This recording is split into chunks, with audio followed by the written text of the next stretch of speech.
Hi, welcome to my channel. आज हम बनाएंगे क्रीमी और टेस्टी पालक पनीर। चलिए शुरू करते हैं। सबसे पहले पालक को अच्छे से धो लेंगे ताकि मिट्टी बिल्कुल न रहे। अब पालक को हल्का सा उबालकर स्मूथ पेस्ट बना लेंगे। अब मैं पालक को मिक्सर ग्राइंडर में डालकर स्मूथ और क्रीमी पेस्ट बना रही हूँ। अब बनेगा मसाला। प्याज, टमाटर और मसाले डालकर अच्छे से भून ले। वाह क्या खुशबू है।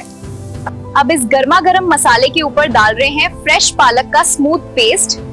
देखिए कैसे कलर बिल्कुल चेंज हो रहा है। अब इसमें डालेंगे सॉफ्ट पनीर क्यूब्स। बस 5 मिनट और। रेडी है हमारा गर्मा गर्म पालक पनीर। आप भी ट्राई करो और एंजॉय करो।